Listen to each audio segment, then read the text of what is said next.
Hello dear students, welcome back to semester Adda. I hope आप सभी student अच्छे होंगे। तो क्लाउड कंप्यूटिंग के अंदर हमने चैप्टर नंबर 6 स्टार्ट किया था। इसका आज लास्ट लेक्चर होगा। इसके बाद आपका चैप्टर नंबर 6 भी कंप्लीट हो जाएगा। इसके बाद क्लाउड कंप्यूटिंग में आपका एक चैप्टर बचेगा, चैप्टर नंबर 7। उसे भी हम जल्दी कवर करेंगे। तो भाई, चैप्टर नंबर 6 के अंदर एक्चुअल में हमने कौन कौन से टॉपिक्स को पढ़ लिया था। तो सबसे पहले मैंने आपको बताया था storage as a service.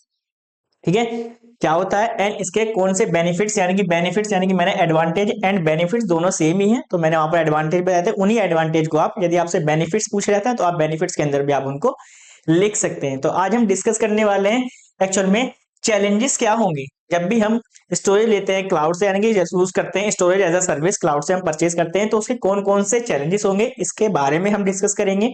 And next topic हम देखने वाले हैं एक्चुअल में स्टोरेज एरिया नेटवर्क क्या होता है। यानी कि यदि मैं बात करूं कि इस चैप्टर से आपका जो मोस्ट इंपोर्टेंट क्वेश्चन बन सकता है तो कौन सा बन सकता है एक्चुअल में, स्टोरेज एरिया नेटवर्क एक्चुअल में क्या होता है, किस तरीके से इंप्लीमेंट किया जाता है, इसकी नीड क्या है, इसके एडवांटेज क्या है। आज इस वीडियो के अंदर हम इसके बारे में बिल्कुल डिटेल में डिस्कस करने वाले हैं। तो चलिए सबसे पहले चैलेंजेस की बात करते हैं कि एक्चुअल में जब भी हम क्लाउड से कोई service as a storage as a service यदि हम परचेज करते हैं तो उसके लिए हमें कौन से चैलेंजेस को एक्चुअल में देखना पड़ सकता है। तो सबसे पहले चैलेंजेस की बात करें तो सबसे पहला डेटा सिक्योरिटी। अब डेटा सिक्योरिटी चैलेंजेस क्यों देखना पड़ सकता है कि भाई जब भी हमने क्लाउड के ऊपर जो भी हमारा डेटा था, जो हमारी कंपनी की सेंसिटिव इंफॉर्मेशन थी, वो हमने एक्चुअल में क्या कर दिया, उसे क्लाउड पर जाके हमने एक्चुअल में उसको स्टोर कर दिया। अगर किसी कारण से क्या हो जाता है कि उनका सर्वर क्या हो जाता है एक्चुअल में हैक हो जाता है, तो एक्चुअल में जितनी भी आपकी सेंसिटिव इंफॉर्मेशन है वो सारी की सारी कैसे हो जाएगी भाई, वहां से हैक हो जाएगी। तो आपकी कंपनी का सारा डेटा क्या हो जाएगा, लीक हो जाएगा। बेशक हम क्लाउड पे हम अपना डेटा स्टोर करते हैं, लेकिन उसके बाद भी एक्चुअल में हमें क्या रहता है, अपने डेटा की सिक्योरिटी का डर रहता है। कहीं ऐसा ना हो कि किसी कारण से यदि उनका सर्वर क्या हो गया, हैक हो गया, या फिर उन पर किसी तरीके का एक्चुअल में अटैक कर दिया गया, तो क्या होगा, जितना भी आपका डेटा वो सारा सारा क्या हो जाएगा, वहां से लीक हो जाएगा और आपकी कंपनी का जितना भी डेटा वो सारा सारा क्या हो जाएगा, आपके लिए लॉस हो जाएगा। जैसे हम नॉर्मली, हमें पता है कि एक्चुअल में यदि हम पैसे की बात करें तो सबसे ज्यादा सिक्योर पैसा कहाँ रहेगा भाई, कोई भी आपकी चीज है सबसे ज्यादा सिक्योर कहाँ रहेगी, आपके पास रहेगी, है ना। सबसे ज्यादा सिक्योर कहाँ है, आपके पास है। लेकिन आप पैसा फिर भी अपने घर में ना रख के कहां पर रखते हैं, बैंक में जाके रखते हैं। अब देखा होगा आपने, बहुत सारी प्राइवेट बैंक खुल चुकी हैं। अब यदि आपने गवर्नमेंट बैंक के अंदर आपने पैसा अपना रख रखा है तो बात ठीक है भाई, सारा पैसा कहाँ है, गवर्नमेंट बैंक के अंदर है। यदि किसी तरीके से वहां पर किसी भी चीज का अटैक हो जाता है या फिर किसी तरीके से वहां पर किसी भी चोरी हो जाती है, तो वहां पर जितना भी आपका पैसा होगा, यदि आपके पासबुक के अंदर प्रिंट होगा, तो एक्चुअल में वो पैसा क्या होगा, आपको वापस गवर्नमेंट रिटर्न कर देगी।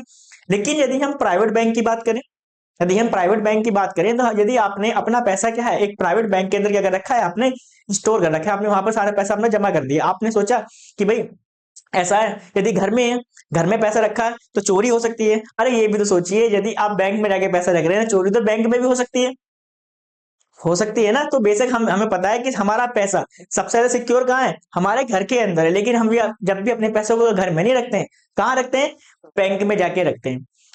यदि हम प्राइवेट बैंक की बात करें तो प्राइवेट बैंक का क्या आपको भरोसा है, आपने पैसा जमा कर दिया, आपने सोचा कि हाँ भाई हमारा पैसा बैंक के अंदर है। लेकिन यदि आपने पैसा किसी प्राइवेट बैंक के अंदर आपने जमा किया है और बैंक वो यहां से भाग जाए, अब यदि बैंक क्या गया, एक्चुअल में भाग गया, कहीं विदेश वगैरह चला गया, सारी ब्रांचेस ने बंद कर दी, जितना भी पैसा था वो सारा लूट के यहां से चला गया, तो आपके पास कुछ बचेगा, कुछ भी नहीं बचेगा। लेकिन आपने पैसा वहां पर क्यों जमा किया था, सिक्योरिटी के लिए, कि भाई यहाँ पर जो मेरा पैसा रखा है वो सिक्योर रखा रहेगा। घर पर तो चोरी भी हो सकती है, लेकिन बैंक में भैया कोई भी चोरी नहीं होगी। लेकिन वहां पर भी क्या हो गया, चोरी हो गया आपका पैसा। इसी तरीके से बेशक हम क्लाउड पे अपना सारा डेटा क्या रखते हैं, स्टोर कर देते हैं कि भाई हाँ, यहाँ पर हमारा सारा डेटा क्या होगा, सिक्योर रहेगा, यानी कि इसे कोई हमारी कंपनी का डायरेक्टली एम्प्लॉय क्या उसको एक्सेस नहीं कर सकता है। लेकिन यदि उनके सर्वर भी क्या कर लिया जाए, हैक कर लिया जाए, या फिर उन पर किस तरीके से साइबर अटैक हो जाए, तो जो भी आपकी कंपनी की पर्सनल इंफॉर्मेशन है वो सारी की सारी क्या हो जाएगी, लीक हो जाएगी। ठीक है, आई होप आपको समझ में आया डेटा सिक्योरिटी। एंड यही पॉइंट्स यहाँ पर लिखे हुए हैं, क्लाउड में डेटा स्टोर करने से हैकिंग और साइबर अटैक का खतरा थोड़ा सा क्या है, इंक्रीज हो जाता है। डेटा चोरी या फिर अनऑथराइज्ड एक्सेस का डर रहता है। यदि हमारे डेटा को क्या है, किसी भी अनऑथराइज्ड पर्सन ने क्या कर लिया, एक्सेस कर लिया, तब भी हमारे डेटा क्या कर देगा, या तो हमसे डिमांड करेगा कि भाई हमें पैसा दो तब मैं आपका डेटा छोड़ूंगा, या फिर हमारे डेटा क्या करेगा, वो मिस यूज करेगा। तो ये चैलेंजेस भी हमें वहां पर देखने के लिए मिलते हैं जब हम क्लाउड पे करते हैं अपने डेटा को स्टोर करते हैं। सेकंड पॉइंट की बात करते हैं, नेटवर्क डिपेंडेंसी। नेटवर्क डिपेंडेंसी, अगर कोई भी डेटा है, आपका डेटा है, आपने अपनी हार्ड डिस्क के अंदर अपने स्टोर कर रखा है, एंड स्टोरेज जो डिवाइस है, जो भी हार्ड डिस्क है, वो अभी आपके पास अवेलेबल है।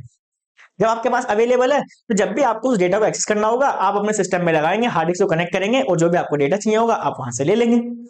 लेकिन यदि आपने डेटा एक्चुअल में कहां पर स्टोर किया है, क्लाउड पे अपने आपने डाटा रखा है, एक्चुअल में स्टोर कर रखा है, तो क्लाउड से आप अपने डेटा को तभी एक्सेस कर सकते हैं जब एक्चुअल में क्या होगा, आपके पास इंटरनेट होगा। यदि आपके पास इंटरनेट कनेक्टिविटी नहीं है, यदि आपके पास इंटरनेट कनेक्टिविटी नहीं है, तो आप डेटा को वहां से एक्सेस नहीं कर सकते। अब जब डेटा को आप एक्सेस नहीं कर सकते, यदि आपको डेटा की नीड भी है और आपके पास क्या इंटरनेट कनेक्शन है ही नहीं, तो ये भी क्या है, आपका ड्रॉबैक है कि हमारे पास डेटा हमारा है, हमने क्लाउड पे स्टोर कर रखा है, लेकिन वो कहता है कि यदि आपको डेटा एक्सेस करना है ना, तो ऐसा नहीं है कि हम डेटा को जो आपके हार्ड डिस्क से आपके घर पर देने आएंगे, ऐसा नहीं होगा। जो भी आपका डेटा है, आप कहीं से भी आप उसको एक्सेस तो कर सकते हैं, ये तो हम इंश्योरिटी देते हैं, लेकिन आप उसको तभी एक्सेस कर सकते हैं जब आपके पास क्या हो, इंटरनेट कनेक्टिविटी हो। अगर आपके पास इंटरनेट कनेक्टिविटी नहीं है तो आप क्या है, वहां से डेटा को एक्सेस नहीं कर सकते। तो ये भी क्या रहता है कि एक्चुअल में चैलेंज रहता है। अब दूसरा पॉइंट समझिए, आपके पास इंटरनेट तो कनेक्शन तो है, इंटरनेट कनेक्शन है, लेकिन इंटरनेट कनेक्शन क्या है, स्पीड कम है, स्पीड रेंज नहीं आ रही है। तो जिस स्पीड से आप अपने डेटा को एक्सेस करना चाहते थे, उस स्पीड से कर सकते हैं, आप अपने डेटा को वहां पर एक्सेस नहीं कर पा रहे। क्यों नहीं कर पा रहे? क्योंकि आपके डेटा की स्पीड क्या है, वो काफी ज्यादा कम है, जिस कारण से वहां पर आप अपने डेटा को जल्दी से एक्सेस नहीं कर पाते हैं। आप इसे रियल लाइफ एग्जांपल से भी अटैच कर सकते हैं। जैसे मैं बात करता हूं भाई गूगल ड्राइव की, अगर आपने डेटा क्या कर रखा है, गूगल ड्राइव के अंदर एक्चुअल में आपने अपनी कुछ फाइल क्या कर रखी है, स्टोर कर रखी है, एंड आप अपनी फाइल को क्या करना चाहते हैं, एक्सेस करना चाहते हैं। सपोज कीजिए आपका फोन तो रह गया घर पे, आपका फोन घर पर रह गया, लेकिन आपको वो डॉक्यूमेंट क्या करने हैं, एक्सेस करने हैं। तो यदि आप अपने दोस्त के फोन से एक्चुअल में उन डॉक्यूमेंट को एक्सेस करना चाहते हैं, तो आप तभी एक्सेस कर सकते हैं जब आपके दोस्त के फोन में क्या हो, इंटरनेट कनेक्शन हो। अगर आपके दोस्त के फोन में इंटरनेट कनेक्शन ही नहीं है ना, बेशक आप उसके फोन में अपनी जीमेल आईडी भी लॉगिन कर देंगे ना, तो तब भी क्या नहीं कर सकते, आप अपने डेटा को वहां से एक्सेस नहीं कर सकते। क्योंकि क्लाउड ये तो कहता है कि हाँ, यदि आपने कोई भी डेटा क्लाउड पे यदि आपने स्टोरेज कर रखा है, तो आप उसे किसी भी डिवाइस से, किसी भी स्थान पर, ठीक है, कभी भी आप उसे क्या कर सकते हैं, एक्सेस कर सकते हैं। लेकिन फर्स्ट मैंडेटरी कंडीशन वो कहता है कि आप किसी भी डेटा को तभी एक्सेस कर सकते हैं जब आपके पास क्या हो, इंटरनेट कनेक्टिविटी हो। अगर आपके पास इंटरनेट कनेक्टिविटी नहीं है, तो मैं आपको डेटा वहां पर एक्सेस नहीं करा सकता हूं। तो यहाँ पर दूसरे चैलेंजेस की बात करें कि जब भी हम अपना डेटा क्लाउड के ऊपर स्टोर कर रहे हैं, तो एक्चुअल में हम किसके ऊपर डिपेंड रहना पड़ता है, नेटवर्क के ऊपर डिपेंड रहना पड़ता है। मान लीजिए कि आपने कंपनी का डेटा है, आपने स्टोर कर दिया क्लाउड पे, और एक्चुअल में आज आपको डेटा क्या करना है, एक्सेस करना है। आप किस डेटा को एक्सेस करना चाहते हैं? सपोज कीजिए आपके एरिया क्या है, आज ना इंटरनेट कनेक्टिविटी बंद कर दी गई, कोई आपके कारण वहां दंगा हो गया, जिस दंगे के कारण क्या हुआ, आपके वहां से जो इंटरनेट कनेक्टिविटी है आज के लिए क्या कर दिया, बंद कर देगी। लेकिन आज ही वो डेटा करना था, आपको एक्सेस करना था। अब भाई डेटा को तो आप तभी एक्सेस कर पाएंगे ना जब आपके पास इंटरनेट कनेक्टिविटी होगी, और आज तो आपके एरिया में क्या है, इंटरनेट कनेक्टिविटी है ही नहीं। अब जब इंटरनेट कनेक्टिविटी नहीं है, तो वहां पर क्या आप डेटा को वहां पर एक्सेस नहीं कर सकते। यानी कि जब भी हम क्लाउड से डेटा को एक्सेस करेंगे, तो हम कंप्लीटली किसके ऊपर डिपेंड है, एक्चुअल में नेटवर्क के ऊपर हम एक्चुअल में डिपेंडेंट है।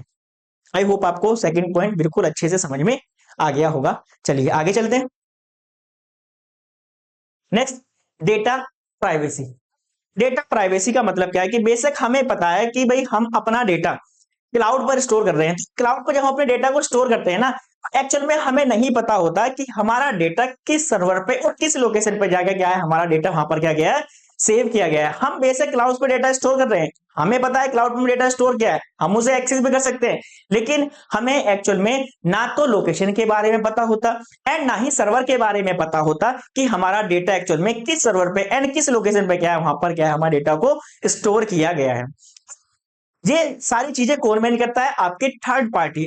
थर्ड पार्टी कौन, जो आपका क्लाउड प्रोवाइडर, यानी कि डेटा किसका है, आपका, लेकिन मैनेज कौन कर रहा है, थर्ड पार्टी यानी क्लाउड प्रोवाइडर। अब उसे ही पता होगा कि एक्चुअल में उसने आपके डेटा को किस सर्वर पे एंड किस लोकेशन पे क्या है, एक्चुअल में वहां पर डेटा को स्टोर किया है। तो डेटा की प्राइवेसी का हमेशा क्या रहता है, हमें डर रहता है, क्योंकि हम जो डेटा है आपका थर्ड पार्टी यानी क्लाउड प्रोवाइडर के सर्वर पर स्टोर होता है, जिससे डेटा की प्राइवेसी पर क्या है, सवाल हो सकते हैं। यानी कि जितना भी सारा डेटा है, वो सारा का सारा डेटा क्या है, एक्चुअल में जो थर्ड पार्टी क्लाउड प्रोवाइडर है ना, उन्हीं के सर्वर पे है। डेटा किसका है, हमारा है। पेमेंट कौन कर रहा है, हम कर रहे हैं, लेकिन डेटा किसके सर्वर पे है, आपके क्लाउड प्रोवाइडर के सर्वर पे। उसी को पता है कि एक्चुअल में आपके डेटा की लोकेशन क्या है, आपके डेटा की लोकेशन क्या है, एंड उस लोकेशन पे एक्चुअली किस वाले सर्वर पे आपके डेटा को एक्सेस मतलब स्टोर कर रखा है, वो सारी इंफॉर्मेशन किसके पास रहती है, आपके क्लाउड प्रोवाइडर के ऊपर रहती है, ना कि आपके पास। आपके पास कोई इंफॉर्मेशन नहीं रहती, केवल आप वहां पर डेटा को स्टोर कर सकते हैं, एंड स्टोर करने के बाद आप उस डेटा को वहां से कर सकते हैं, केवल और केवल कर सकते हैं,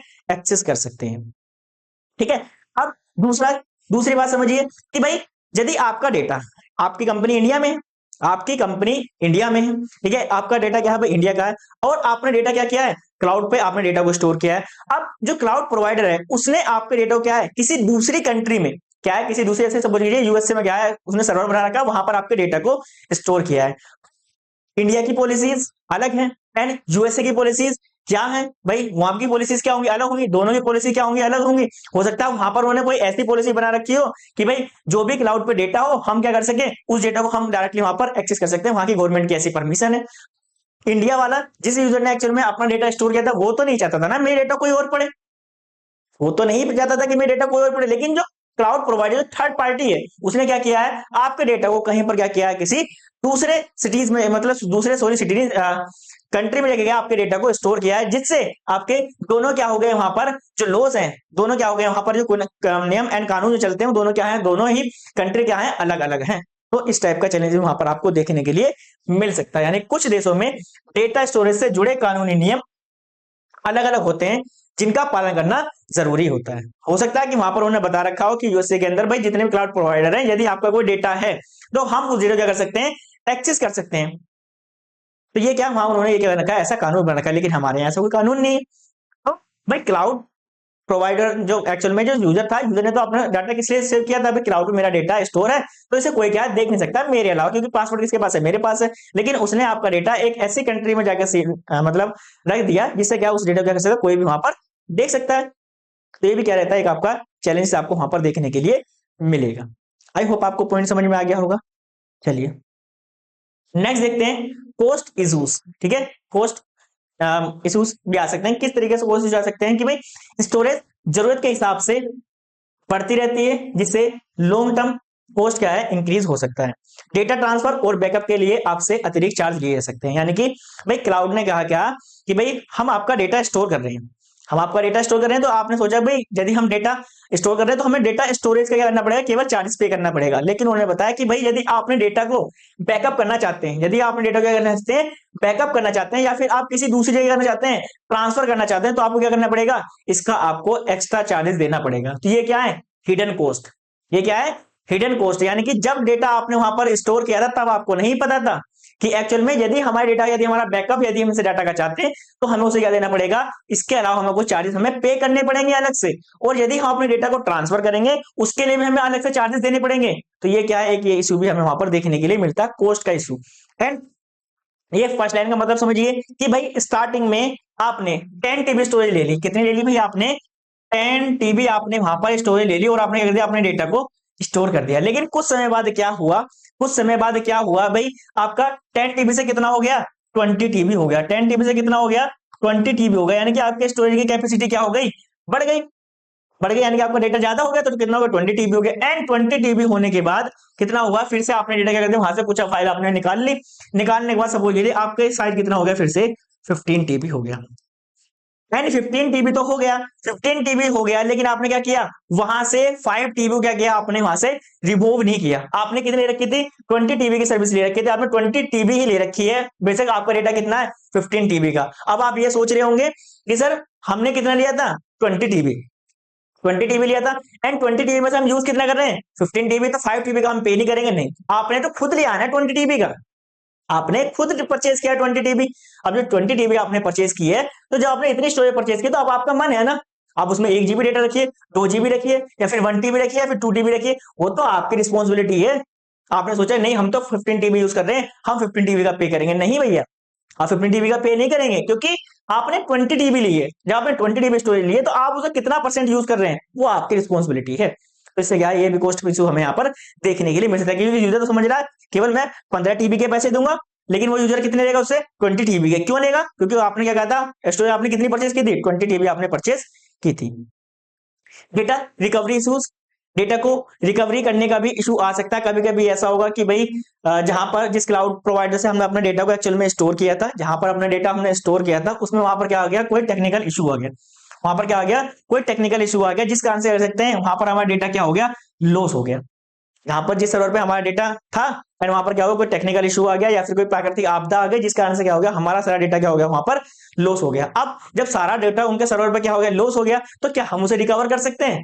नहीं भाई। अगर उन्होंने दूसरी पहले से कॉपी बना के रख रखी होगी तो अच्छा है, अगर कॉपी होगी किसी दूसरे सर्वर पे तो हमें डेटा मिल जाएगा, अदरवाइज क्या होगा, हमारा डेटा क्या हो जाएगा, वहां से लॉस हो जाएगा। बैकअप सिस्टम सही से काम ना करे तो डेटा रिकवरी करना मुश्किल हो जाता है। यदि उनके जो बैकअप वाले सिस्टम है वो ठीक से काम नहीं करते हैं तो अपने डेटा को रिकवर करना हमारे लिए काफी ज्यादा डिफिकल्ट टास्क हो जाएगी और वहां पर हम अपने डेटा को सही से एक्सेस नहीं कर पाएंगे। तो ये कुछ चैलेंजेस इश्यूज थे, आई होप आपको समझ में आ गया होंगे।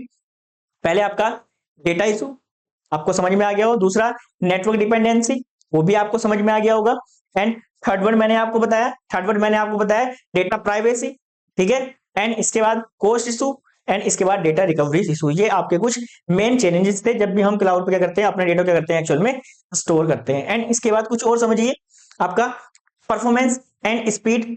अगर आपके जहां पर आपने डेटा को, मैंने आपको बताया कि यदि आपने डेटा क्लाउड पर स्टोर कर रखा है और जब आपने डेटा को एक्सेस करना चाह रहे हैं तो वहां पर क्या है, आपके जो इंटरनेट है उसकी स्पीड अच्छी नहीं है। यदि आपकी स्पीड ही अच्छी नहीं है तो आप डेटा कर सकते हैं वहां पर एक अच्छे वे में अपने डेटा को कर सकते हैं, वहां पर एक्सेस नहीं कर सकते हैं। तो इस टाइप का इश्यूज भी आपको यहाँ पर देखने के लिए मिल सकता है। परफॉर्मेंस, अगर उनके सिस्टम यानी कि जो आपका सिस्टम है उसकी परफॉर्मेंस क्या अच्छी नहीं है, परफॉर्मेंस अच्छी नहीं है तो तभी क्या कर सकते हैं, आपके डेटा वहां पर आप जल्दी से एक्सेस नहीं कर सकते। यानी कि इंटरनेट स्पीड स्लो होने पर डेटा को अपलोड या फिर डाउनलोड करने में दिक्कत हो सकती है। यदि आपकी इंटरनेट स्पीड अच्छी नहीं है ना तो आप किसी भी डाटा को वहां पर अपलोड कर सकते हैं, ना ही आप डाटा कर सकते हैं वहां पर डाउनलोड कर सकते हैं, जिस कारण से क्या है, आपका स्पीड से रिलेटेड आपको इस वहां पर देखने के लिए मिल जाएगा। वेंडर लॉकिंग, अब वेंडर लॉकिंग क्या है, इसके बारे में मैं आपको काफी टाइम बता चुका हूं, लेकिन फिर भी मैं आपको फिर से बता देता हूं कि वेंडर लॉकिंग का मतलब क्या होता है। अब सपोज कीजिए कि भाई मैंने आपको बताया कि डिफरेंट क्लाउड प्रोवाइडर हैं, ऐसे तो मैंने आपको नहीं बताया केवल और केवल क्या कर सकते हैं कि भाई आप गूगल क्लाउड से ही आप किसी भी सर्विस को परचेज कर सकते हैं, नहीं। मैंने आपको बताया डिफरेंट क्या है, हमारे पास क्लाउड प्रोवाइडर हैं, जैसे आपका अलीबाबा हो गया, ठीक है, एजोर हो गया, AWS हो गया, गूगल क्लाउड हो गया, ये सभी क्या है, आपके पास क्लाउड प्रोवाइडर हैं जो आपको क्लाउड की सर्विस प्रोवाइड कराते हैं। तो फर्स्ट हम क्या करते हैं कि भाई इन सब में से कौन सा ऐसा प्रोवाइडर है जो हमें बेस्ट सर्विस प्रोवाइड करेगा। तो हमने एक प्रोवाइडर सेलेक्ट कर लिया, सपोज कीजिए भाई आपने AWS आपने सेलेक्ट कर लिया, तो जो वहां पर आपका सर्विस लेवल एग्रीमेंट हुआ था, वहां पर जो आपको सर्विस थी, ठीक है, जो सर्विस आपको बताई गई थी उसके हिसाब से आपको सर्विस नहीं प्रोवाइड करी जा रही है। अब आप क्या करेंगे, अब आप अपने डेटा क्या करना चाहेंगे, किसी दूसरे क्लाउड प्रोवाइडर क्या करना चाहेंगे, चेंज करना चाहेंगे। तो ये आपके लिए क्या है, एक आपके लिए चैलेंजिंग इशू हो सकता है, क्योंकि वहां पर इतना आसान नहीं होता कि हम अपने डेटा को किसी एक सर्वर से किसी दूसरे के सर्वर पर जा करते हैं, जब हम क्या करते हैं वहां पर जाकर उसको सेव करते हैं या फिर स्टोर करते हैं, तो ये क्या हमारे लिए काफी ज्यादा डिफिकल्ट होता है, यानी कि स्विचिंग करना हमारे लिए डिफिकल्ट होता है। तो इसीलिए आपको ध्यान रखना है, हमेशा आप जब भी क्लाउड की किसी भी सर्विस को एक्चुअल में एक्सेस करना चाहते हैं तो आप उस व्यक्ति को देखिए जो आपको सबसे ज्यादा बेस्ट, ठीक है, आपको सर्विस प्रोवाइड कराएगा। तो जब वहां पर आपको SLA, मैंने आपको बताया था ना कि SLA क्या होता है, सर्विस लेवल एग्रीमेंट। ये सर्विस लेवल एग्रीमेंट एक्चुअल में होता किसके बीच में, आपका कस्टमर एंड क्लाउड प्रोवाइडर के बीच में। तो क्लाउड प्रोवाइडर किस टाइप की सर्विस आपको प्रोवाइड कराएगा, ये सारी सर्विसेज के बारे में आपको वहां पर लिखा रहता है। आपको पहले सारी चीजें आपको नोट डाउन कर लेनी है, या फिर आपको सारी चीजें जो डॉक्यूमेंट है उसको आपको एक बार ध्यान से पहले केयरफुल उसको पढ़ लेना, तभी आपको सर्विस को परचेज करना है। ऐसा नहीं है कि वहां पर डॉक्यूमेंट आया आपने उसमें सब पर टिक टिक किया और आपने परचेज किया, नहीं भाई, उस SLA के अंदर सारी चीजें लिखी रहती हैं। अगर आप उन सारी चीजों से सेटिस्फाइड हैं तभी आप वहां पर की सर्विस को आप परचेज कीजिए। मैंने आपको बताया यहाँ पर कि एक बार यदि किसी क्लाउड प्रोवाइडर से, जैसे गूगल हो गया, क्लाउड हो गया, एजोर हो गया, यदि आपने सेलेक्ट कर लिया तो बाद में दूसरे क्लाउड प्रोवाइडर पर स्विच करना क्या हमारे लिए काफी ज्यादा डिफिकल्ट टास्क होती है। तो वेंडर लॉकिंग आपको समझ में आ गया होगा। आई होप आपको सारे पॉइंट्स यहां तक बिल्कुल अच्छे समझ में आ गए होंगे, कोई भी डाउट नहीं होगा। अगर आपको कोई भी डाउट रहता है तो आप चैट बॉक्स में कर सकते हैं, ठीक है। उसके बाद मैं आपको नेक्स्ट क्लास के अंदर बता दूंगा कि यहाँ पर आपको ये चीजें आपकी इस तरीके से इंप्लीमेंट की गई, ठीक है। चलिए नेक्स्ट आपका जो मैंने आपको बताया कि इस चैप्टर के अंदर सबसे ज्यादा इंपॉर्टेंट टॉपिक आपका यही है, स्टोरेज एरिया नेटवर्क, ठीक है। अब स्टोरेज एरिया नेटवर्क एक्चुअल में होता क्या है, ये क्या है, एक आपका हाई स्पीड नेटवर्क है। ये क्या है, एक आपका हाई स्पीड नेटवर्क है। ये आपका हाई स्पीड नेटवर्क क्यों है, इसके बारे में ऐसे क्या रीजन रही है जिस कारण से हमें सर स्टोरेज एरिया नेटवर्क के बारे में पढ़ना पड़ता है। पहले तो हमें इसके सर कारण पता होने चाहिए ना, कि ऐसे क्या कमी थी जिस कारण से हमें, ठीक है, जिस कारण से हमें स्टोरेज एरिया नेटवर्क को पढ़ना पड़ता है। तो चलिए भाई पहले मैं आपको कुछ कारण के बारे में बता देता हूं जिस कारण से एक्चुअल में हम स्टोरेज एरिया नेटवर्क का यूज करते हैं। तो पहले आपको सिनेरियो समझिए, पहले आपको सिनेरियो समझिएगा। सिनेरियो आपको ध्यान से समझना है, आपको सिनेरियो ध्यान से समझना है। जैसे मैं पहले आपको चीजें बता रहा हूं, पहले आप इन चीजों को ध्यान से समझिएगा। चलिए ठीक, चलिए कुछ और बना लेते हैं। देखिए मेरी ड्राइंग इतनी अच्छी नहीं है, फिर भी मेरे से जितनी प्रैक्टिस में बनेंगी चीजें मैं आपको बना दूंगा, ठीक है। चलिए समझिएगा।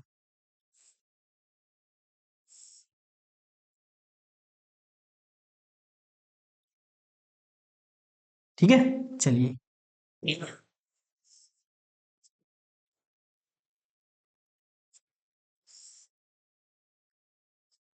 ठीक है, एक सर्वर आपका ये है, एंड इसी तरीके से एक सर्वर आपके पास ये है।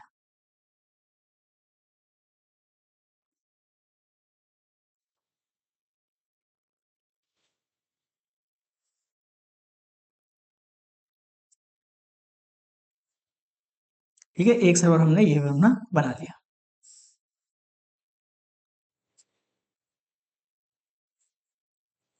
अब समझिएगा भाई, अब चीजें समझिएगा कि ऐसा हमारे लिए क्या क्या प्रॉब्लम्स आ रही थी। मान लीजिए ये क्या है आपके पास सर्वर वन,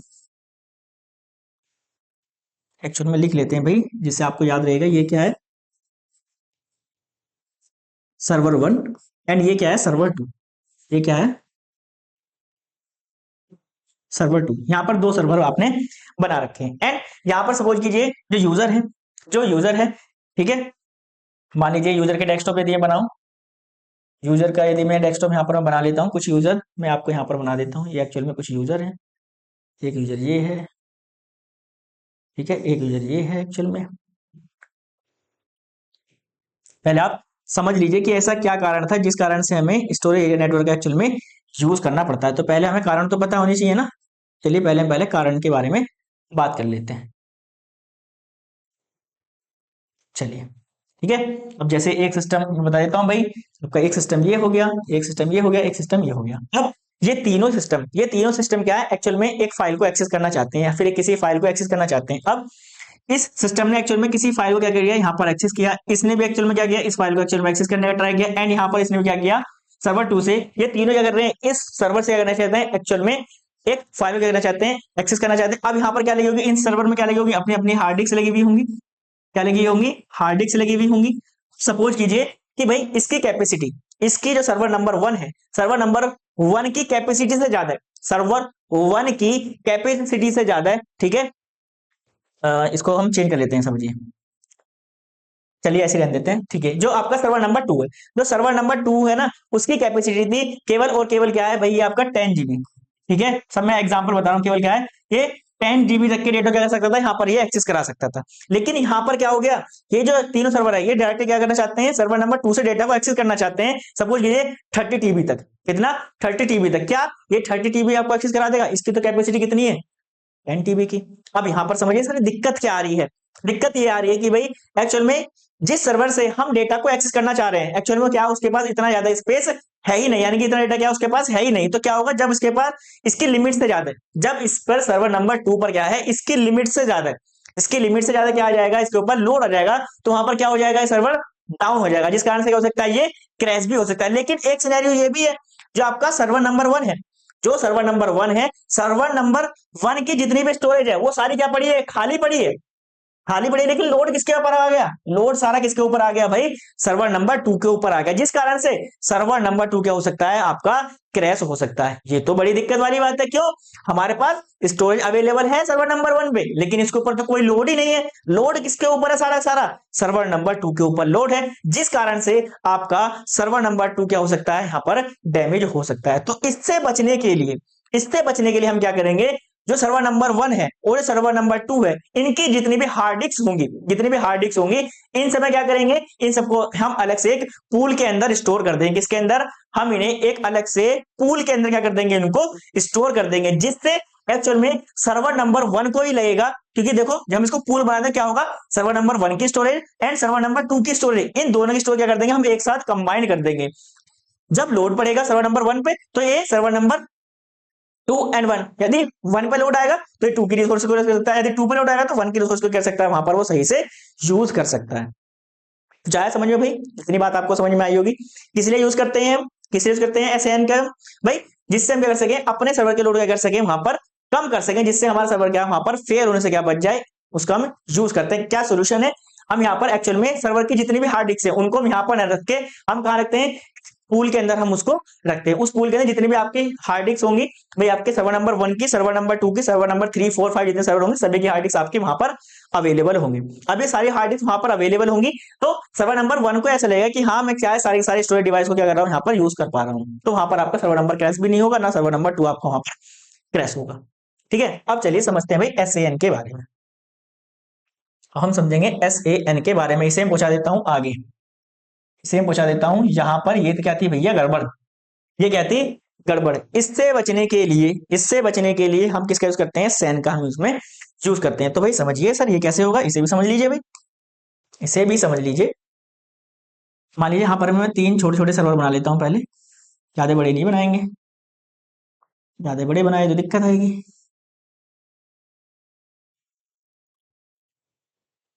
एक हमने ये बना लिया, एक और बना लेते हैं, चलिए यहाँ पर ये मैंने तीनों सर्वर बना लिए। ओके चलिए अब इन सर्वर को ठीक से बना लेते हैं, अब इन सर्वर को एक्चुअल में यहाँ पर ठीक से बना लेते हैं।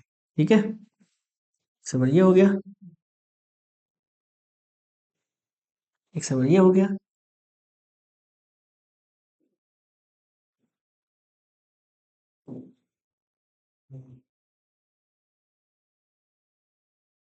ओके यहाँ पर क्या बना लिए हमने, ये 3 सर्वर बना लिए। क्या बना लिए एक्चुअल में, ये हमने ये 3 सर्वर बना लिए। अब ये 3 सर्वर को मैं क्या करूंगा, इन सबको क्या कर दूंगा एक साथ में क्या कर दूंगा, यहाँ पर मैं कोलैब कर दूंगा। क्या कर दूंगा, इन सबको मैं एक साथ कोलैब कर दूंगा। ये मैंने क्या कर दिया, इनको एक साथ मैंने क्या कर दिया, इनको कोलैब कर दिया। ठीक है, अब सपोज कीजिए, अब सारी चीजें समझ लीजिए भाई, ये एक्चुअल में यहाँ पर इनका ये, चल में ये क्या होगा आपके सर्वर में, यहाँ पर कहता हूँ ये सर्वर नंबर 1 हो गया, ये सर्वर नंबर 2 हो गया, यानी सर्वर नंबर आपका 3 हो गया। ठीक है, ये तो बना लिया हम, एक्चुअल में हमने सर्वर बना लिए। अब इन सर्वर को, अब क्या करेंगे हम, इन सर्वर को वे क्या करेंगे, ये जो हमारे सर्वर है, इसको थोड़ा छोटा कर देते हैं, और चलिए इसको थोड़ा सा इधर की तरफ पहुंचा देते हैं। ठीक है, चलिए अब ये जो सर्वर है ना, इन सर्वर की जितनी भी स्टोरेज है, इन सर्वर की भाई जितनी भी स्टोरेज है, स्टोरेज क्या करेंगे हम अलग से इनको सेपरेट करेंगे। क्या करेंगे, स्टोरेज को हम यहाँ पर इनको अलग से रखेंगे। अब स्टोरेज मुझे अलग से रखनी है, स्टोरेज को अलग से रखने के लिए, स्टोरेज को अलग से रखने के लिए हमने क्या करेंगे भाई, यहाँ पर हम एक, हम यहाँ पर क्या बनाएंगे, बॉक्स बनाएंगे। यहाँ पर हमने हमने यहाँ पर क्या बना लिया, एक बॉक्स क्रिएट हमने कर लिया। अब ये जो बॉक्स है ना, एक्चुअल में ये जो बॉक्स है इसके पास क्या क्या होगा, बात चीजें समझिएगा, सारी चीजें समझिएगा। ये डायग्राम क्या है, ये वाला अलग है, चलिए मैं इसको अलग कर देता हूँ। ये क्या है डायग्राम भाई, ये वाला डायग्राम क्या है, ये अलग है। ये क्या थे, हमारे पास प्रॉब्लम्स थी।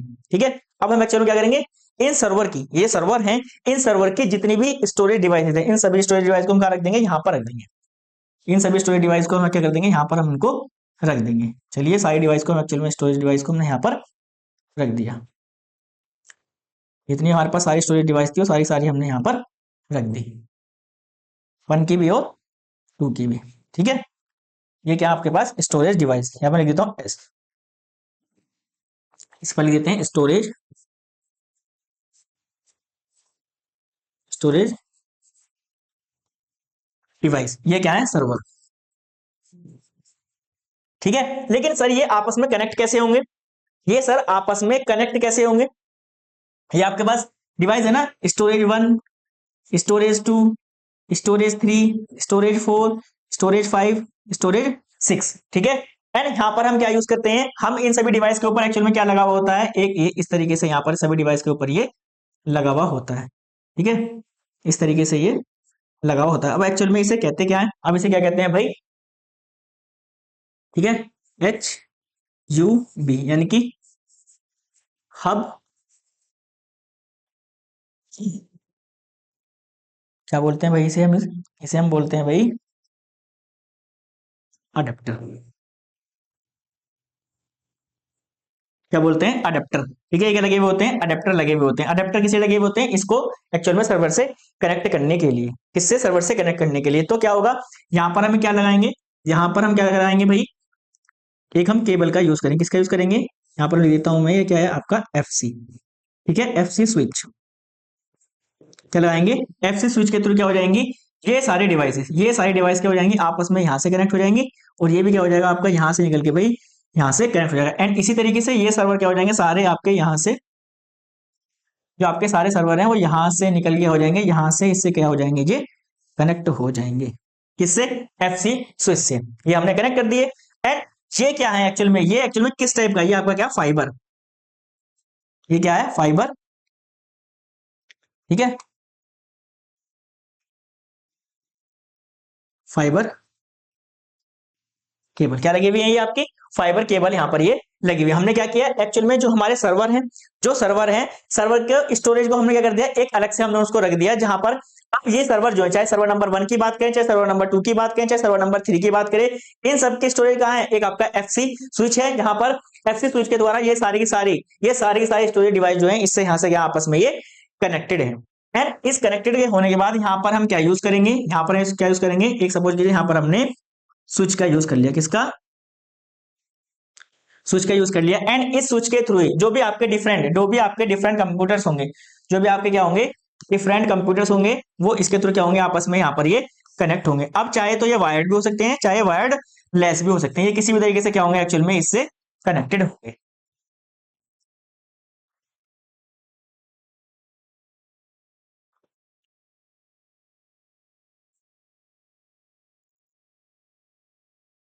ठीक है, ये जो आपके जितने भी सिस्टम है, ये जो आपके जितने भी सिस्टम है, वो सभी के सभी क्या होंगे, इससे कनेक्टेड होंगे। अब ये कनेक्ट होने के लिए या तो वायर का यूज करेंगे, या फिर वायरलेस किसी टेक्नोलॉजी के एक्चुअल में यूज करेंगे। ठीक है, अब यहाँ पर सबसे बड़ा बेनिफिट क्या होगा, अब सपोज कीजिए कि ये वाला सिस्टम जो है ना, सपोज कीजिए 5 TB, इसके पास क्या है, एक 5 TB की फाइल है, जिसको ये एक्सेस करना चाहता है, जिसको ये फाइल को एक्सेस करना चाहता है। तो अभी किसके थ्रू एक्सेस करेगा, यहाँ पर जाएगा, पहले सर्वर के पास जाएगा, हो सकता है सर्वर नंबर 1 पे स्टोर हो, या फिर सर्वर नंबर 2 पे। ये क्या आपका सर्वर नंबर 1, ये क्या है 2, और ये क्या है सर्वर नंबर 3। आप सपोज कीजिए तो डेटा इसके थ्रू करना है, सर्वर 1 के थ्रू एक्सेस करना है। बेशक सर्वर नंबर की कैपेसिटी कितनी है, आप यहाँ पर सपोज कीजिए कितनी थी इसकी, केवल इसकी कैपेसिटी कितनी है, मैं यहाँ पर लिख देता हूँ 2 TB। क्या है इसकी, 2 TB क्या है इसकी स्टोरेज है। लेकिन इसकी स्टोरेज सर्वर नंबर 1 की, server number 2 and server number 3, इन सभी की स्टोरेज कहां पर कंबाइंड है, यहां पर कंबाइंड है। यानी कि अब यहां पर इसकी 2 TB स्टोरेज नहीं है, यहां पर क्या है, इसके पास कंप्लीट स्टोरेज है। यहां पर क्या है, एक कंप्लीट स्टोरेज है, जिसको क्या है, ये डायरेक्टली यहां पर क्या कर सकता है, एक्सेस कर सकता है। यानी कि अब बेशक यहाँ पर 5 TB की फाइल हो, चाहे फिर 20 TB की फाइल हो, अब ये क्या है, सर्वर जो आपका 1 है, या फिर 2 है, या फिर 3 है, ये आपस में क्या होगा, इनके ऊपर लोड नहीं पड़ेगा। क्योंकि जैसे सर्वर नंबर 1 पर क्या होगा, लोड होगा, तो इसकी एक्चुअल में हार्ड डिस्क तो यहाँ पर है नहीं, हार्ड डिस्क कहाँ पर है, एक पूल के अंदर एक्चुअल में रखी हुई है। इस पूल के अंदर रखी हुई है, जो सारा डेटा होगा वो क्या करेगा, इन वाली हार्ड डिस्क के अंदर से क्या करेगा, हार्ड डिस्क को एक्सेस कर लेगा। जितना इसको डेटा स्टोर करना वो यहाँ पर क्या कर सकता है, इसको एक्सेस कर सकता है। आई होप आपको समझ में आ गया होगा किस तरीके से हम इसका यूज कर सकते हैं, इस तरीके से हम इसका यूज कर सकते हैं। आई होप आपको समझ में आ गया होगा। ठीक है, आपको समझ में आ गया हो, कोई भी आपको दिक्कत नहीं हुई होगी। ठीक है, चलिए, समझ में आया ना किस उसके लिए क्या है आपका, एक आपका हाई स्पीड नेटवर्क है। इसमें हम क्या करते हैं, जितने भी हमारे सर्वर हैं, उन सर्वर की जितनी भी हार्ड डिस्क है, एसएसडीज हैं, उन सभी को क्या है, एक पूल के अंदर क्या कर देते हैं, हम स्टोर कर देते हैं। जिससे क्या होता है कि हमारे सर्वर के ऊपर क्या है, कोई भी लोड नहीं पड़ता, और ना ही हमारा कोई भी सर्वर क्या है वहां पर क्रैश होता है। बेशक सर्वर 1 की कैपेसिटी कितनी है, 2 TB की, लेकिन 5 कितनी की एक्सेस करनी चाहता है, 5 TB की, तो उसे एक्सेस करा सकता है। क्यों, ये आपका सर्वर नंबर 1 किससे कनेक्टेड है, एक आपका स्टोरेज पूल से कनेक्टेड है, जहां पर क्या है, आपके डिफरेंट स्टोरेज डिवाइसेज लगी हुई है। तो सर्वर नंबर 1 को ऐसा लेगा, क्या है उसके पास, क्या है, फुल कैपेसिटी है, जिससे कर सकता है, उसको वहां डिवाइस को एक्सेस करा सकता है। आई होप आपको समझ में आया होगा। अब चलिए इसके पॉइंट्स को समझते हैं। अभी वही इसके पॉइंट्स को समझते हैं। सबसे पहला, ये आपका स्टोरेज एरिया नेटवर्क एक आपका हाई स्पीड नेटवर्क है, जो स्टोरेज डिवाइस क्या करता है, जितनी भी आपके पास क्या होंगी, जितनी भी आपके पास क्या होंगी, स्टोरेज डिवाइसेस होंगी। जैसे मैंने आपको बताया हार्ड डिस्क हो गया, आपका हार्ड डिस्क हो गया, ठीक है, टेप ड्राइवर हो गया, इन सभी क्या कर सकेंगे हम एक साथ जोड़ देंगे। जो आपके सर्वर की जितनी भी स्टोरेज थी हमने क्या किया, सबको एक साथ जोड़ दिया। अब उससे क्या फायदा होगा, आपके सर्वर की क्या हो जाएगी, एक तो स्पीड बढ़ जाएगी और डेटा की सिक्योरिटी भी वहां पर बढ़ जाएगी। इससे क्या सिक्योरिटी से डेटा क्या जा सकता है, वहां पर एक्सेस किया जा सकता है। ठीक है, ये मुख्य रूप से डेटा सेंटर और बड़े एंटरप्राइज, ठीक है, कहां पर यूज किया जाएगा, डेटा सेंटर्स में। यहाँ पर डेटा सेंटर्स में क्या होगा, वहां पर जितनी भी स्टोरेज डिवाइस होंगी ना, उन सभी स्टोरेज डिवाइस का क्या बना जाएगा, एक पूल बना दिया जाएगा, जहां पर सभी सर्वर का डेटा क्या होगा, उस पूल के अंदर क्या होगा, स्टोर होगा। ठीक है, या फिर हम किसी से बड़े एंटरप्राइज के अंदर क्या करते हैं, इसमें एक्चुअल में इसका यूज करते हैं। तो इस डायग्राम को आप वहां पर बना के आ सकते हैं। आई होप आपको यहां तक सारी चीजें बिल्कुल अच्छे समझ में आ गई होंगी। नेक्स्ट, यदि हम इसके कंपोनेंट की बात करते हैं, सबसे पहला कंपोनेंट आपका स्टोरेज डिवाइस होंगे। जैसे मैंने आपको बताया कि आपका एसएसडी हो गया, टेप डिवाइस, ठीक है, टेप ड्राइव हो गया, एंड आपका एसएसडी हो गया, हार्ड डिस्क हो गया, इन सबको हम क्या करेंगे, एक साथ क्या करते हैं, क्लब कर देते हैं। एंड यहाँ पर फाइबर चैनल, ठीक है, मैंने आपको बताया था ना एफसी, एफसी क्या था आपका एक फाइबर चैनल।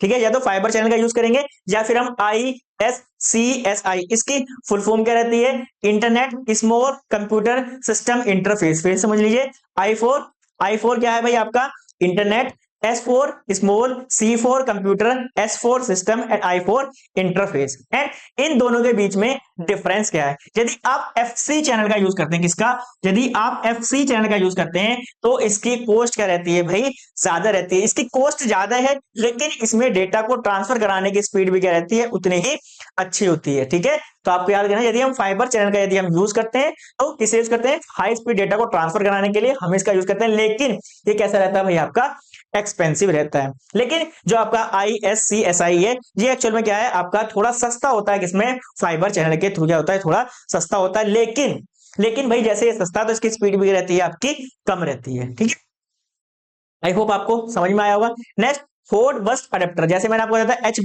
HBA होस्ट बस अडेप्टर, जो आपके दोनों तरफ लगे हुए होंगे, आपके सर्वर पे भी लगे हुए होंगे और आपका कहां पर लगा होगा, आपके स्टोरेज पे भी वो लगे हुए होंगे, जो आपके सर्वर एंड स्टोरेज क्या करेंगे, आपस में कनेक्ट करेंगे। कौन कनेक्ट करता है, होस्ट बस अडेप्टर। कौन, होस्ट बस अडेप्टर एक्चुअल में कनेक्ट करते हैं किसको, आपके सर्वर एंड स्टोरेज को। ये दोनों तरफ ही लगे होते हैं सभी डिवाइसेस के ऊपर। आई होप आपको कंपोनेंट समझ में आ गए होंगे तीनों, फाइबर चैनल ट्रांसफर करने के लिए, स्टोरेज डिवाइस डेटा को स्टोर करने के लिए, एंड होस्ट बस अडेप्टर आपके सर्वर एंड आपके स्टोरेज डिवाइस को आपस में कनेक्ट करने के लिए। ठीक है, चलिए अब इसके टाइप्स की बात करते हैं। तो टाइप पहले आपका फाइबर चैनल SAN, ठीक है, फाइबर चैनल, इसमें फाइबर ऑप्टिकल केबल का यूज किया जाएगा, जो आपको हाई स्पीड और कम लेटेंसी वाले नेटवर्क को आपको प्रोवाइड करेगा। मैंने आपको बताया था कि यदि आप किसका यूज करते हैं, फाइबर चैनल का आप यूज करते हैं, तो उसमें डेटा की स्पीड क्या होगी, आपकी काफी ज्यादा होगी, लेकिन इसकी कॉस्ट भी ज्यादा होगी, ये भी बात आपको ध्यान रखनी है। ठीक है, अब दूसरा ISCSI सैन, ठीक है, इसमें एथरनेट नेटवर्क का, ठीक है, इसमें फाइबर ऑप्टिकल का यूज नहीं करते हैं, किसका करते हैं, एथरनेट नेटवर्क का यूज किया जाता है, जिसमें सैन को कम लागत से बनाया जाता है। किससे, कम लागत से। देख लीजिए किसकी बात हो रही है, यहाँ पर कम कॉस्ट की बात हो रही है। यदि आपको कम कॉस्ट का नेटवर्क बनाना है तो आप किसका यूज करेंगे, ISCSI SN का यूज करेंगे। यदि आपको हाई स्पीड चाहिए, बेशक आपकी कॉस्ट कितनी ही पड़ जाए, तो आप यूज करेंगे वहां पर फाइबर चैनल का आप यूज करेंगे। एंड अदरवाइज आप इसका मिक्सअप भी यूज कर सकते हैं, आप इसका मिक्सअप भी यूज कर सकते हैं, फाइबर चैनल ओवर एथरनेट, यानी कि ये फाइबर चैनल और एथरनेट दोनों को मिलाकर हाई स्पीड, ठीक है, सैन क्या करता है, आपको सर्विस प्रोवाइड कराता है। यदि आप चाहते हैं कि भाई कॉस्ट भी इतनी ना हो, कॉस्ट भी ज्यादा ना हो और थोड़ी डेटा की स्पीड स्लो, तो वो भी चल जाएगी, तो आप किसका यूज कर सकते हैं, फाइबर चैनल ओवर एथरनेट, यानी कि FCOE सैन। आप इस तरह का आप नेटवर्क वहां पर डिजाइन कर सकते हैं। वहां पर क्या होगा, एक्चुअल में आपको वहां पर हाई स्पीड भी मिलेगी, ठीक है, आपको हाई स्पीड भी मिलेगी और क्या रहेगी, उसकी समझ लें कॉस्ट भी क्या रहेगी, वहां पर कम रहेगी। आई होप आपको समझ में आ गया होगा। चलिए तो इसके एडवांटेज की बात करते हैं। ठीक है, हम क्या करते हैं, इसके एडवांटेज, सबसे पहला एडवांटेज हाई स्पीड डेटा। यदि आप हाई स्पीड डेटा को ट्रांसफर करना चाहते हैं तो वहां पर आप सैन नेटवर्क का एक्चुअल में यूज कर सकते हैं। ठीक है, हाई स्पीड डेटा क्यों ट्रांसफर हो, क्योंकि वहां पर हम किसका यूज करते हैं, फाइबर चैनल का यूज करते हैं। तो फाइबर चैनल में आपको पता डेटा क्या काफी ज्यादा स्पीडली वहां पर ट्रांसफर होता है। ठीक है, चलिए data security and backup, data को सिक्योर रखने और बैकअप कराने की हमें यहाँ पर क्या है, आपको बेहतर फैसिलिटी आपको प्रोवाइड कराता है। डेटा सिक्योरिटी कैसे, अगर आपने एक ही सर्वर पे आपने डेटा स्टोर कर रखा है, वहां पर आपने एसएन नेटवर्क का आपने यूज नहीं किया है, अगर उस सर्वर पे क्या आता है उसकी लिमिट से ज्यादा है, उस सर्वर पर क्या है उसकी लिमिट से ज्यादा कर देते हैं, आप वहां पर लोड डाल देते हैं, तो क्या हो जाएगा वो सर्वर क्या हो जाएगा वहां पर आपका खराब हो जाएगा। अब सर्वर क्या हो जाएगा डैमेज हो जाएगा, जो भी आपका डेटा वो सारा डेटा क्या हो जाएगा वहां पर क्रैश हो जाएगा, तो आपकी सिक्योरिटी वहां पर क्या हो जाएगी लीक हो जाएगी, भैया सारा डेटा जो तक चला गया वो आपका डेटा सारा क्या होगा वहां पर वो बेकार हो गया। इससे बचने के लिए एक्चुअली में आप इसे सैन नेटवर्क का वहां पर आप यूज करेंगे। ठीक है, स्केलेबिलिटी आप अपनी नीड के अनुसार, आप अपनी नीड के अनुसार भाई क्या कर सकते हैं, भाई आपके सर्वर नंबर 1 से 2 से जितनी स्टोरेज है उसके बाद भी क्या है वहां पर कमी पड़ रही है, तो आपका जो एसएन पूल है या स्टोरेज पूल है वहां पर आके आप हार्ड डिस्क को और कह सकते हैं वहां पर उसको इंक्रीज कर सकते हैं, यदि कम सर्वर यूजर है तो वहां पर आप उसको हटा भी सकते हैं, यानी कि बड़ी मात्रा में डेटा को स्टोर और मैनेज करने के लिए एसएन को आसानी से बढ़ाया जा सकता है। यानी कि जितना आपको चाहिए, आपको लग रहा है कि भाई हमारे इतनी स्टोरेज से काम नहीं चल रहा, तो आप डायरेक्टली आपको सर्वर बदलने की जरूरत नहीं है, आपको सर्वर नहीं बदलने, सर्वर तो आपको नहीं रहेंगे, आपको करना वहां पर हार्ड डिस्क को जाके यानी कि एसएसडी को क्या कर देना वहां पर आपको जाकर लगा देना है। इससे क्या हो जाएगा आपके स्टोरेज कैपेसिटी और ज्यादा बढ़ जाएगी और आपको फास्ट डेटा वहां पर एक्सेस मिलने लगेगा। सेंट्रल मैनेजमेंट, अब यहाँ पर सारी की सारी स्टोरेज डिवाइस का एक सेंटर पर रहती है, तो इसे सेंट्रली क्या वहां पर मैनेज किया जाता है। ऐसा तो है नहीं सर्वर नंबर 1 की स्टोरेज अलग है, सर्वर नंबर 2 की स्टोरेज अलग है एंड सर्वर नंबर 3 स्टोरेज अलग है, नहीं ना, सभी की स्टोरेज क्या है आपकी एक साथ कंबाइन है, यानी कि सभी स्टोरेज को क्या है एक सारे सेंटर पॉइंट पर क्या वहां पर मैनेज किया जा रहा है।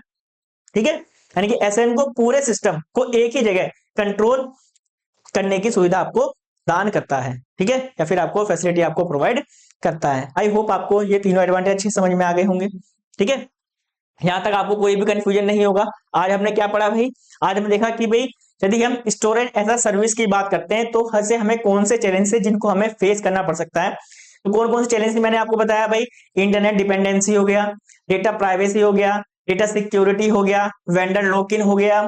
ठीक है, ये सभी मैंने आपको वहां पर चैलेंज बताए जो यूजरों के वहां पर फेस करने पड़ सकते हैं। इसके बाद हमने बात करा भाई किसका, स्टोरेज एरिया नेटवर्क, इसकी रिक्वायरमेंट्स क्यों है एंड ये किस टाइप की हमें फैसिलिटी प्रोवाइड कराता है। आई होप आपको यहाँ तक सारी चीजें अच्छे समझ में आ गई होंगी। यहाँ पर आपका चैप्टर नंबर 6 भी कंप्लीट हो जाता है। तो अब क्लाउड के अंदर केवल आपका एक चैप्टर बचा है, चैप्टर नंबर 7, उसे हम जल्दी स्टार्ट करेंगे एंड उसे मोस्टली वो भी आपका 4 से 5 लेक्चर के अंदर मोस्टली वो कवर हो जाएगा। तो आपका क्लाउड का सिलेबस अब आपका एंड होने वाला है, अब हम स्टार्ट करने वाले हैं। देखते हैं भाई, मैं तो सोचता हूँ कि भाई सबसे पहले एक ही चैप्टर हम चलाएंगे। एक ही चैप्टर हम कैसे चलाएंगे कि एक चैप्टर आपका चलाएंगे एंड्रॉइड का एंड एक चैप्टर चलाएंगे हम मशीन लर्निंग का। लेकिन इसके बीच में भाई क्या है कि मुझे कुछ टाइम के लिए एक हफ्ते के लिए वहां पर क्या लेनी पड़ेगी, वहां पर आपको क्लासेस आपकी मेरी वाली नहीं मिलेंगी। मिलेंगी तो बहुत ही कम मिलेंगी क्योंकि वहां पर एग्जाम चलने वाले हैं, तो एग्जाम के लिए थोड़ा सा एक हफ्ते के लिए आपकी क्लासेस में थोड़े दिन के लिए बंद रखूंगा। ठीक है, एंड उसके बीच में भी जैसे मुझे टाइम मिलता रहेगा उसके टाइम में ही मैं आपको वहां पर लेक्चर प्रोवाइड कराता रहूंगा। लेकिन इससे पहले मैं करा दूंगा आपके हम सिलेबस को, इसको यहाँ पर क्लाउड का सिलेबस आपका यहाँ पर ऑलमोस्ट कंप्लीट हो जाएगा। ठीक है, तो ऐसा नहीं है कि आपकी क्लास पूरी तरीके से बंद हो जाएंगी, नहीं नहीं, बीच में आपकी क्लासेस भी आती रहेंगी। 7 मार्च तक लास्ट एग्जाम है, उसके बाद आपकी क्लासेस आपको भरपूर मिलेंगी, आपको 2-3 लेक्चर आपको रोज मिलेंगे क्योंकि आईएमडी खत्म हो जाएगी। जब आईएमडी के लेक्चर्स खत्म हो जाएंगे तो सारी क्लासेस फिर मेरे पर हैंड ओवर हो जाएंगी, तो सारी क्लास 2 या 3 या ऐसे मैं आपको 1 या 2 क्लास आपको लाइव कराया करूंगा एंड इसके बाद सारी आपको वहां पर रिकॉर्डेड मिला करेंगे। ठीक है, कि जैसे भाई आपका बात करते हैं एंड्रॉइड की, तो एंड्रॉइड क्या कॉमन है, तो कॉमन सभी के लिए उसकी क्लास हम लाइव कर लेंगे। एंड जैसे आपका मशीन लर्निंग होगा, किसी में मशीन लर्निंग होगा, किसी में डॉटनेट होगा, किसी में एडवांस जावा होगा, देखेंगे। यदि सभी बच्चे एक ही सब्जेक्ट में ज्यादा इन्वॉल्वमेंट होंगे तो उसको हम लाइव रख लेंगे, अदरवाइज उसको हम क्या कर देंगे रिकॉर्डेड फॉर्म में वहां पर आपको प्रोवाइड करा देंगे। ठीक है, तो इस लेक्चर में इतना ही रखते हैं, मिलेंगे आपसे नेक्स्ट लेक्चर में, तब तक के लिए बाय बाय।